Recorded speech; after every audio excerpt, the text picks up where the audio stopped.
Good morning. This is Karen with NewClevelandRadio.net. And I have a very special guest today. We were just chatting before we went to record. Her name is Dr. Denise, and I found Dr. Denise on my favorite site called podmatch.com. Um, I'm not in the dating scene, but I sure am in the connection with other individuals who can share their journey and maybe give some of us just a little bit more hope that there is kindness and opportunities out in this world. Um, as we were talking prior to coming on, I mentioned to Denise, I saw something in her bio and I wanted to really talk about it. And she founded an organization called the Own Your Amazing movement. Wow. I mean, like, don't we all want something amazing in our life? And for those of us who say, I've never owned anything in my life, well, doesn't it begin with ourselves, Dr. Denise? Absolutely. So what got you to developing an organization that, even without knowing about it, just knowing what the title says, it's heartwarming. It says, hey, there's got to be something good about me. So Absolutely. So my journey with that starts with my own need for self-discovery and self-esteem. I was at a point in my life where I say on paper, I looked good, right? I had the degrees and the job, and I had a fabulous looking life, but on the inside, I still struggled with my own sense of self. Was I good enough? Was I smart enough? Was I pretty enough? Was I thin enough? Was I enough, right? And so I was on this journey of self-discovery and self-esteem. And so I was reading all kinds of books, and I was attending different workshops. So it's been about 6 or 7 years now. I attended a workshop retreat in Dallas, Texas. So the night before the retreat, me and one of the other attendees, we went out to dinner and just getting to know one another, just sharing our stories and all that good stuff. So the next day was the official retreat. And so on that day, the facilitator invited each person to come to the front of the room to get coached, basically, okay. right? And so I'm sitting in the audience watching different people go up there. And a lot of people are very emotional. They're crying as they're telling their story, but I'm sitting in the audience thinking like, okay, why are these people crying? But okay, whatever. So and then it's my turn. I tell you, as soon as I sat down in the chair, I started crying. It was called the crying chair. That's why. I was like, oh my God, why am I crying? And so the facilitator, she said, like, what's going on with you? And I'm like, I don't know. I just feel like I don't have a handle on my life. I know I have success. I know it, but on the inside, I still don't feel, I feel like there's something missing. I don't feel fulfilled. And so the person who I had gone out to dinner the night before, she raised her hand and she said, I know what's going on with you. But I'm thinking like, we just met. You don't really know me, like, these are all things that are going through my head. Sure. And so, but I looked at her and I just said, oh, really? I said, what's going on with me? She said, I met you yesterday. She said, you're smart, you're talented, you're brilliant, you're all these wonderful things. She said, but you don't own it. She said, you need to own your amazing and stop playing small. I was like, oh my God, that's it. That's it. People in the room were like, oh, I just got goosebumps. And a couple of people were crying. It was like they felt it. It was just like, whoa. I said, you're absolutely right. Because there still was a part of me who didn't own that I was amazing, who didn't own I was good enough, who didn't own that I was smart enough, who didn't own that I was whatever, all these things I said I wasn't. She's like, no, you need to own it. You need to embrace who you are. And so that's how the movement got started. She really helped me to language what I had been feeling and what I knew to be true. And not only for me, but so many other people. Oh, I mean, So that's how the movement got started. It's like, I want people to own who they are. I say the good, the bad, the ugly, all of it. It's who we are. But oftentimes we hide behind different our masks. We hide behind people pleasing. We hide behind all these things because we don't feel we're enough we don't feel like who we are is enough. you know, I'm so glad that we started out with this message because so many of us, and I don't care what state you were born in, what Yes. city, how much money your family had or didn't have, Yes. we all have good qualities inside of ourselves. And sometimes the people around us, you know, have a way of talking to us, and we suppress those good things because we interpret their words in a certain way, and we think, oh, I'm not good enough. Okay. And one example I'll give, my grandfather, my father, my brothers, they were writers. They still are. I mean, my brothers are anyways. And every time I would try to write, my father would look at it and he'd go, yeah, you know, leave the writing to the men. And as a young kid, you know, it was like, okay. But as I got older and I was writing for either classes or for an organization or for work, other people around me were telling me that I had some really good quality there. But what would I say? Well, no, not really. You know, if my father or my brothers wrote for you, you'd just be, you know, ecstatic. And it wasn't until I left corporate America and I decided to go out on my own that I realized I really can write. I can come up with the words. And if I can't, you know what? That's okay, because I can then go searching for it. But it took me almost my whole life to get there. And it's never too late to get there. I can still relate to that story. So I wrote a book. It's been about 3 or 4 years ago, and I had no intentions of writing a book.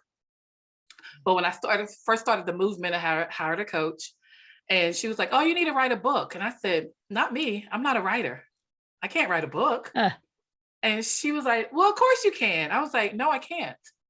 Because what she didn't know was what was playing in my mind was that my high school English teacher, my senior year, my high school English teacher told me I was one of the worst writers he had ever had.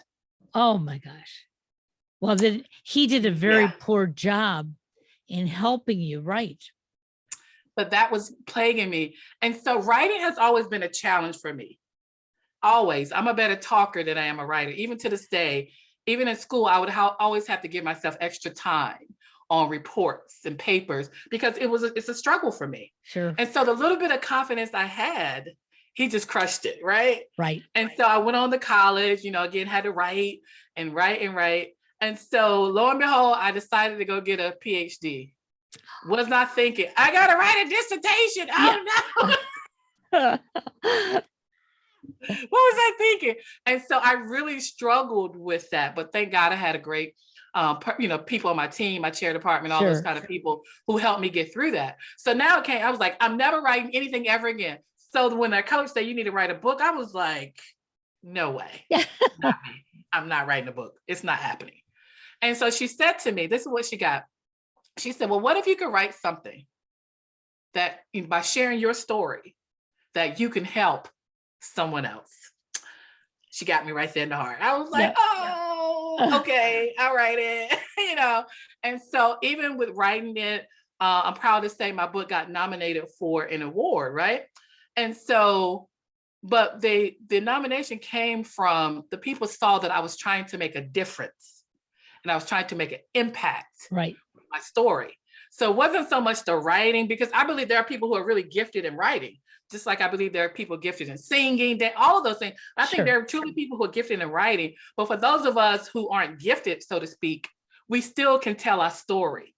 Right. We still can write the book. We can still write whatever and get our stories told, because that's what's making the difference. Not the writing so much, but the fact I was able to tell my story and people were able to be impacted by that. So I'm excited to say that, yeah. And the thing, we carry with us the opinions, the thoughts of other people. And Absolutely. we're not careful. If we're not careful, we don't work through it, it will stop us in our tracks from really making the impact and the difference we were meant to make. Well, I'm hoping our listeners heard that because, you know, when I first started podcasting about 8 years ago, Hmm. somebody said to me, "Why are you doing it? Okay. You open up yourself up, you share deep, dark secrets." And I said, "But they're not secrets. They're part of me." Okay. And in the right circumstances, if you don't know those secrets, you could judge me differently. And the reality of it is that I'm hurting our relationship if I'm not vulnerable and open up. And I even remember my mother once saying to me, "Karen, you're just too public." And I said, "But I'm helping other people, but I'm helping myself because when I relate that story, I'm finding the good in it, but I'm releasing the bad toxins in it." And so you are correct. When you go to write a book, when you go to give a speech, write a song, sing a song, whatever, if it helps you, Mhm. I guarantee you it's helping at least one other person who's hearing it. So definitely writing my story, was able to help me to understand, my story, the journey. And I also say that when it came down to, I hired a book coach to help me through the process, and we had finished everything. It was time to put it out there. I was like, I can't put it out there. No way. you know, and so, people often ask me, what's your biggest success, your biggest thing about the book, blah, blah, blah. I said, the biggest win is that I did it, Right. that I didn't allow fear to stop me, because there are so many other times in my life I allow fear to stop me. And so I promised myself, I said, this time you're not going to let fear stop you. You did in the past with certain things that I didn't go for, that I knew I could. I knew I could do it, but I let fear, creep in and say, no, you can't do it. Remember what happened last time? But I said, no, the win for me is that I put the book out there and that I didn't let fear stop me from moving forward. And, we all have fears, Yes. and so many of us think, it's just me, um, an example I'll give you is I'm terrified of bridges. Okay. Now, if it's a low, short bridge, yeah, I can get across it. But if it's a high panoramic bridge, Yeah. miles before I get to it, I'm already in a cold sweat. Right. And if I can start talking myself through what's on the other side, I can get over it. In fact, sometimes I'll go, "Oh, I just went over that bridge." Yeah. But if I think about why I don't want to go over it, Yeah. sometimes I'll stop right before it on the side of the road and I'll be sitting there in a cold sweat. It's like I can't turn around. I've got to go forward. Sure, I could call 911 and maybe some nice policeman would get me across the bridge. Right. But what happens next week when I have to go across it? And so Yeah. one of the things that I've learned with the coaches that I've worked with is we have to see what's on the other side of the fear. And unless we do that, we're going to harbor it and not be able to go forward. And I will agree, there are still times that I still pull over to the side of the road Mhm. and I can lose myself there for 30 minutes or more while I try to keep convincing myself it's okay. Hey, what's on the other side? And once it clicks in, I got to get moving. I love that, because I think you said the key is remembering what's on the other side. Right. And that's why I always tell people when I'm coaching them, like, what's your, we hear it all the time, what's your biggest why? Or what's your destiny? Where are you headed? We start there, like, where are you going? You have to paint a vivid picture of that pulls you across those bridges. It pulls you across whatever, right? And so I love to travel, but I hate to fly. Okay. I don't like it. And so what gets me through is understanding, well, what's waiting for me once I get off of this airplane at my destination. And so recently, I went to Paris for the first time, went to Europe for the first time, right? Oh, And so, but that was hours yes. on Yeah. an airplane. And I couldn't let my mind go there. I couldn't think I'm flying for hours in an airplane over water, over mountains. I couldn't think about that. What I thought about, like, oh, what is it going to be like once I get there? I had to do that. Years ago, I traveled to Tokyo, Japan. It was a 10-hour flight from Maryland to Tokyo. I'm sorry, Yeah. from San Francisco to Tokyo. 10 straight hours. And you know, on some of those big planes, they have like, they show you on the map where you are, what you're Right. flying. I could not look at that. I couldn't. Yeah. I knew that if I did, it would cause me a lot of anxiety and panic. And it Sure. was nowhere for me to go. Exactly. Yeah. It was nowhere for me to go, right? And so I'm planning my vacation. I go on vacation in a couple of months. Again, a 13-hour flight. And so what I've been telling myself is think about the destination. Think about what's waiting for you on the other side. Because I say, now, if you don't get on the plane and go, you're not going to be able to experience this thing you want to experience. Right. So that's what I have to do when my fears come up. I have to think, like, what's on the other side for me? What's going to get me excited? And I have to train my mind to stay there. So I can get over the bridge. I can fly hours without having a panic attack. And so again, for our listeners, you and I, we don't have any special powers to do this. Okay. But it's something that it's sort of part of our learned behavior. Okay. It doesn't necessarily take the fear away, No. but it softens that fear. It says, okay, yeah, my hands are still sweaty. I'm breathing a little heavier right now, but oh, I'm going to see Paris. The other side is this beautiful city in this wonderful country. And if I don't look at that, then all I can look at is where I am right now. Oh, well, yeah, it may be pretty outside my window, Yeah. but I can see that anytime. But now I have the opportunity to see what's somewhere else. It's interesting that you brought that up because I think a lot of us have that fear of flying. Yeah. And in the mid 90s, my youngest was 5 or 6 years old, and I got this great opportunity to work IT, and I was going to travel every other week. And they told me all these wonderful places I was going to go and work. Mhm. And number one, I didn't want to leave him behind, but at the same time, it was like, if you have a 2-week station there, we'll bring your family to you over the weekend. And that's what made it for me. It was like, this is wonderful because I'm going to be in Orange County. So now we could go to Disneyland. Oh, I'm going to be in Toronto and he loves baseball. I'll take him to a Blue Jays game. And every time I got on the plane, that was it. I get to see my family in 7 days and it's going to be a vacation for 2. Mm-hmm. It's strange though, once I stopped traveling like that and I had to go back home to see my parents, I was freaking out. The whole airplane ride, it was like I couldn't see anything. Okay. And I wasn't going to see my parents under happy circumstances. My father was ill. So I didn't want to think about, oh, I'm going to be in the hospital with them. Yeah. But it wasn't until my flight home that I could do that again. I'm going to be with my husband and my son. So does it work every time? No.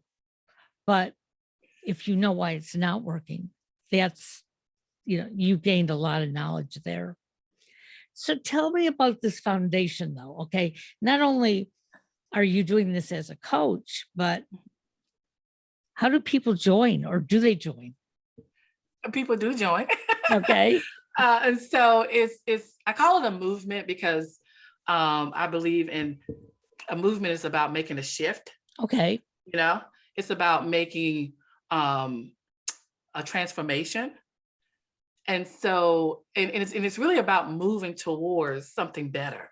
Okay. So that's why I added the movement too. It's like, I need people moving towards an amazing life. I need people moving towards living an authentic life, like really living who they are. Because I believe we're living in a time that that's not the case. I believe that we're living in a time where people are stagnant. They're stuck. Right. They're fearful. They want to change, but they're not quite sure how to do it. And so they stay where they are. You know, I read a statistic that at least 80% of people hate their jobs. Oh, I'm sure. You know what I mean?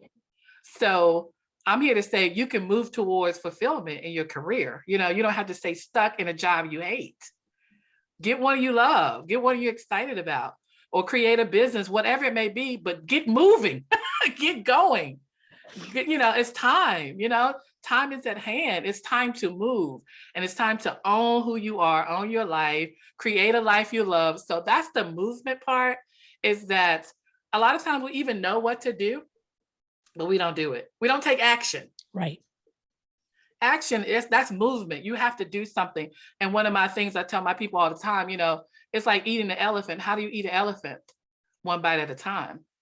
And so we celebrate the small wins. Again, sometimes, you know, we let other people measure what it looks like to be successful or how to move forward. Again, for me writing a book, some people write a book, it's like, you know, my goal is to have 1 million copies sold. Well, mine was just to put it out there. Yeah. You know, so you get to decide, you get to define for yourself, what does that look like?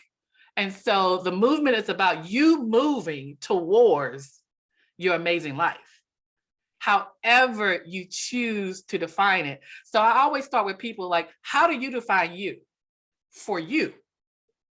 Not how do other people define you, not how other people define success for you, but how do you define it for you?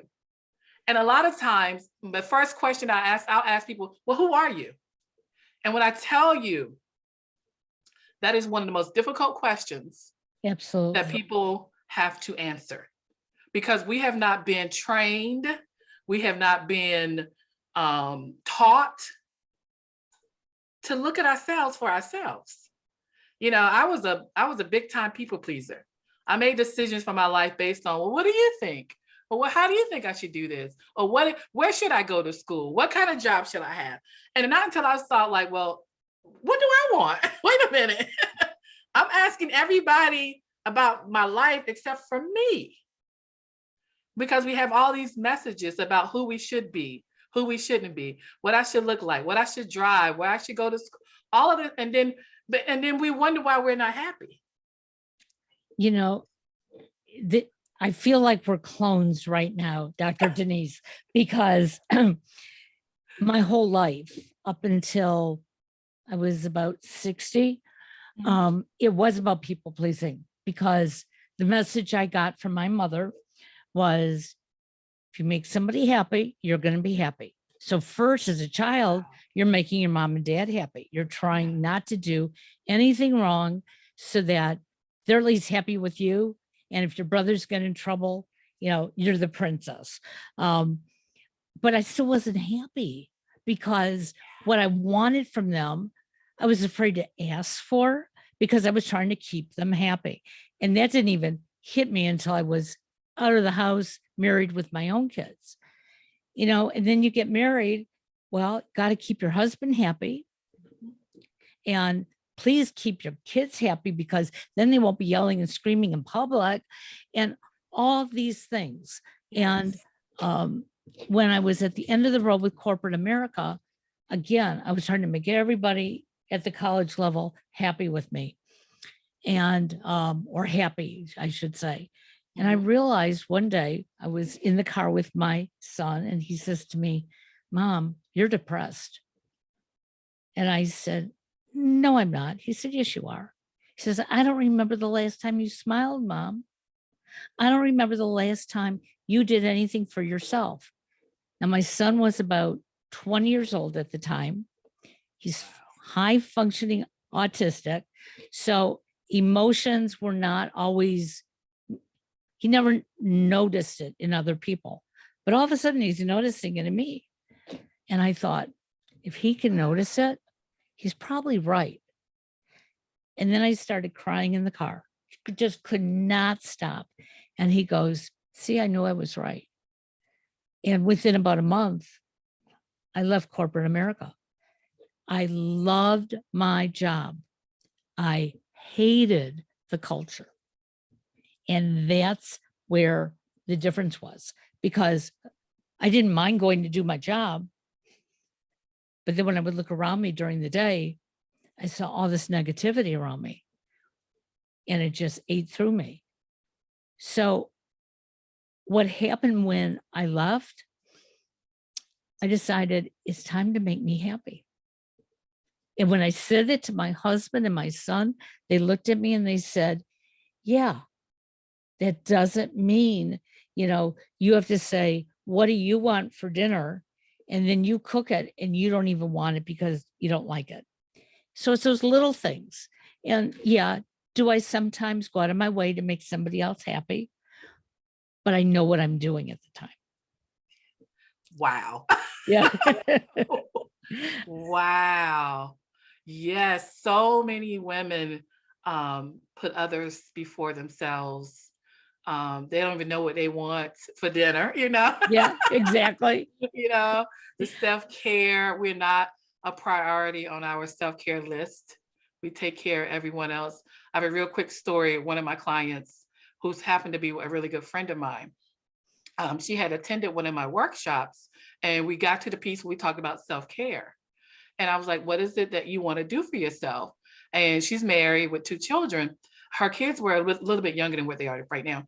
And so she said, I just want to check into a hotel, order room service, take a hot bath, and go to bed. I can understand that You one. know? And I said, well, do that. You do so much for your family, your work, your church, everything. Do that, right? And she's like, oh, I don't know. And so everyone like, do it, right? And I said, you have to. She said, well, I go talk to my husband because he has to watch the kids. Absolutely. So I said, but you have to promise that you're going to do it at some point. She said, okay. So later on that evening, I get a phone call from her husband because again, we're good friends. And so he asked me, he said, did you tell my wife to go check into a hotel, for the night? And I was like, yeah. And he said, thank you. Thank you. He said, I have been telling her to take some time for herself. He said, thank you. He said, because I know when she comes back, she's going to be a better wife and a better mother.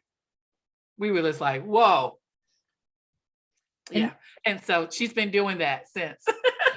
And, I know as a female, as a wife, so many times we think we're going to get a negative reaction from our partner. And so we put all that on him. And I know I did it too. I would say, yeah, but if that costs me $100, maybe that's $100 that my husband and I could go to a play, or we could go out to dinner. Because again, I was still trying to make him happy. And sometimes you have to sit down with that partner and just say, hey, this is what I need to do for myself. Yeah. When I realized that I realized I could because, like many men, my husband loves toys.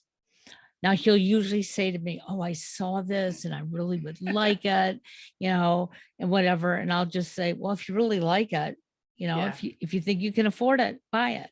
Yeah. And he buys it.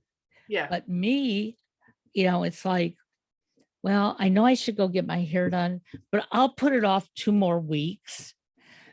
And he'll look at me and go, why do you do that? Yeah. And so have those conversations, because it only can make your union stronger.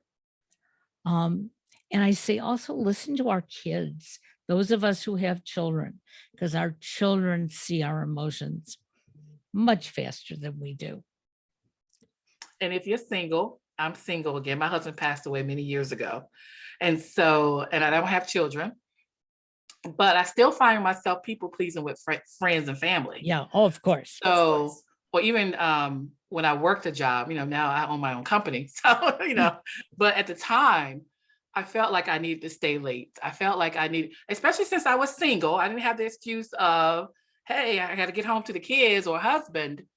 But I realized I still was neglecting my own self-care. Right. Whether you're single or married, I still need to take care of me. And so what, regardless of the status, you're married, single, whatever, with kids, without kids, self-care is so important. But as women, a lot of times we've been saying, take care of everyone else first. And if you have time for yourself, then go take care of yourself. But what's the old cliche? You can't give from an empty wagon. You're right. I used to find a lot of women, a lot of people I know who are bitter, who are tired, who are resentful, because they've been giving, giving, and giving, but not have taken the time to replenish. So I'm big on self-care now. I give a lot, in coaching and working and family, but I've learned to balance that. I'll be like, I got to shut it down. I'm going on vacation. I'm going to just, be quiet I'm going to turn my phone off. All those things I need to do for my own self-care. Well, and it's interesting because I saw my own mother as a giver. I didn't realize the time she took for herself, which she did. Mhm. But I didn't learn about them until the last 2 months of her life. Wow. She had a stroke. I went and moved in with her to help take care of her. Mhm. And we did a lot of soul searching in those 2 months. And one of the things she said to me was, you need to take care of yourself like I took care of me. And I said, well, how did you do that, Mom? She said, I know you always saw me baking, cooking, sewing. Even when she had a full-time job, she was baking for somebody, sewing for somebody. And she said, but you didn't see when I went into the bathroom for a half hour, 45 minutes, that I took a bubble bath. Yeah. And I read a magazine that was full of trash. And I would say, really? Where's that magazine? And she said, you know what? I'd buy one a month. Mhm. And I knew that whenever I needed that time. And she said, and there were days I've neglected myself. She said, now tell me, when was the last time you took a bubble bath or went into your bedroom and closed the door, listened to music, read a book, or just took a nap? And I said, well, only if I don't feel well. Mm. And she said, well, that's got to stop. And here I was nursing her, and she's telling me that I need to take that break. And that's where I learned to do it. I would turn over to one of her caregivers and I would say, I'm going for a walk right now. Yeah. I'll be back. Yeah. As hard as it is so refreshing. I have a story where, again, I was working a lot, giving a lot, involved with so many different things. And one of my friends, like, oh, you should get a monthly massage. She said, I give, go get massages as a way of self-care, relieving stress. I was like, absolutely. So I signed up for the program that, where you get monthly massages. And if you don't use them, they just roll over. Okay. Which is great for me, right? It was awesome. So one day I went in there and they were like, Denise, do you realize you have 10 sessions you haven't used? Mm. And I was like, I've been too stressed to come get a massage. Good one. Is it too stressed? They were like, oh my God. Oh my God. Yeah. But it was so true. And so they were like, you have got to stop that. And I was like, I know. And so now I'm much better with it. Because I would always say, I'll book the next one. I'll call and book the next one. But I never called. Of course. And I never called because I kept putting it off because it was I wasn't a priority. And so now it was like, no, from now on, you have to book the next one before you leave here. And I was like, that's what works now. I was like, no, I have to book the next one because I'm top of mind. I'm feeling great. And I need to make this a priority. I was rearranging my life to meet other people's demands on my time, instead of saying, no, this is when I'm going to do this for me, and everything else can line up with that. So yeah, Well, it was ridiculous. and yeah, I can totally relate to that. And, I also know that sometimes we think we're doing the right thing for ourselves because, I love what I'm doing. Mm-hmm. So instead of doing 2 recordings a day, I'm going to do 4 recordings a day. And then when somebody calls me, I'll throw in a 5th. And I was doing that up until March. And in the back of my mind, I love what I'm doing, and I Right. do. But in Yeah. between recordings, I can be sitting here in my studio thinking, can't believe I have another one coming up. But once it starts, I'm ecstatic. I'm happy. Right. But it took another coach who sat with me in just a Zoom conversation, no recording or anything. And he said, Karen, if you have those thoughts in between your recordings, you're doing too much. And I said, oh no.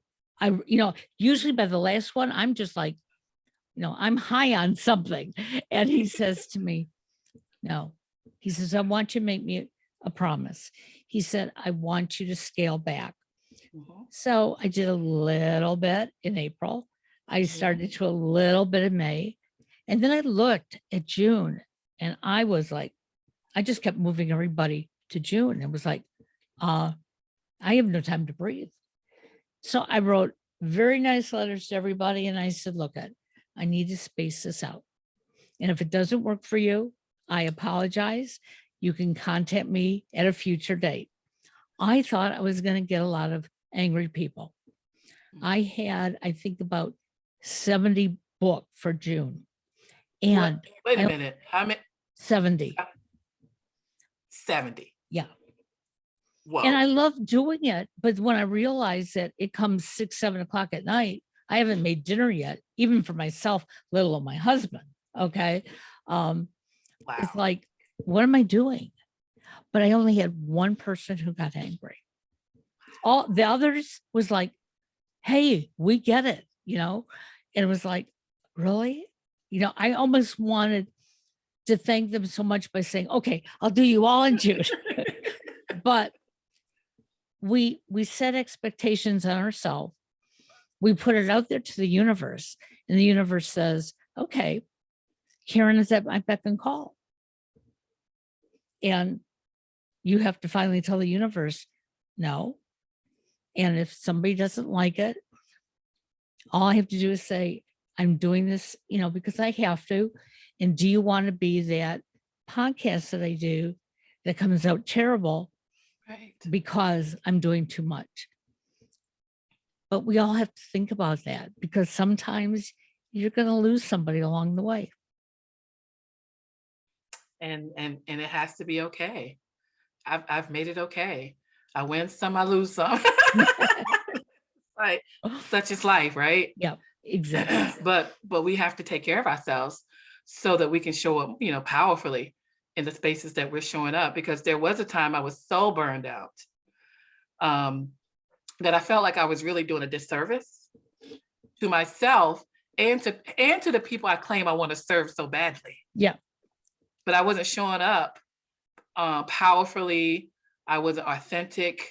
I wasn't focused. I wasn't really in tune. And so I really was doing them a disservice because I wasn't showing up the way I know I could show up. And so I'm very mindful about getting my rest. This morning I knew I was coming on. I was like, let me get up. Let me do the things I need to do. I did my meditation. I got quiet because I want to show up in a powerful way for those things. But yes, I've learned how to space things out, look at my calendar and be like, that doesn't work for me. Because there was a time where I was completely burned out, completely, to the point where I just wanted to shut all of it down. And so that was probably last year. And that's when I really said, I can never let myself get to that point where I let my self-care go, where I'm so depleted. And so I'm just determined not to ever get to that point again. Well, again, some of us believe that we have to be so busy because that's what the world expects of us. Yeah.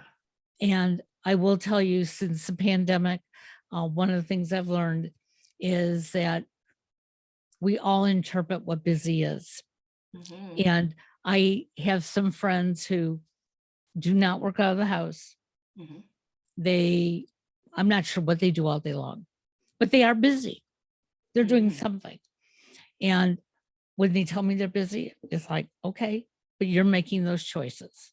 So, when you make the choices, you either have to live with them or Mhm. you have to redefine them. And um, thank I like goodness that. for Eric, my coach, who said, hey, Karen, look at your calendar and figure out a better way. And I said, you're not supposed to tell me what to do. He said, no, I'm not telling you how to do it. He said, but I can see it in you. You need to make some changes. And last week, I said to him, well, this is what I did. And he said the same thing you did. 70. And I said, yeah, somebody would ask for 10 o'clock in the morning and somebody would ask for 2 o'clock in the afternoon. And I was just filling in times and not paying attention, even though it was in black and white on my calendar. So Denise, can you tell us, how can people find you? Because your movement is just amazing. So the best way to find me is on my website. It's ownyouramazingnow.com. Again, ownyouramazingnow.com. Don't wait. Do it now. It's time. And you can also find me on social media, Facebook, at Dr. Denise Own Your Amazing. I go on there every week. I do a thing called Think About It Thursday, 8 a.m. Eastern Standard Time, where it's just a few minutes where I come and gives you something to think about in terms of your life, how you're showing up for yourself, how you're showing up in the world, just something to kind of get people to think about, but also to take some action. I'm really big about you got to take some type of action that's going to move you forward. And here's the thing I understand is like, we all really want an amazing life. And sometimes we don't think we deserve it. We don't think we can have it, but I'm here to say we can. It's just a matter of us deciding that I want a life that I enjoy. I want a life that I'm excited about. I want a life that fills me up, And so let me get about doing that. And so that's what the movement is all about. It's really you owning your amazing life, your amazing self, your amazing relationships, whatever that looks like for you, own it, possess it, take hold of it because it's there for the taking. I love it. Well, we're going to put all this in the show notes. So for those of Okay. you who are listening and you said, what was that website again? How can I find her on Facebook? I will give you all those links in the show notes. Feel free to follow Dr. Denise. I'll tell you, I'm feeling amazing right now. Yay. You know, uh, like I said, I looked outside before and we have black clouds. It's going to storm. And usually when I see that, my mood gets, a little dark, but Yeah. no, you Oh, brightened it up. So I want to thank you. thank you so much. Again, we'll have you on in the near future and have a great day. Thank you so much for having me. Thank you. Bye-bye now. Bye-bye.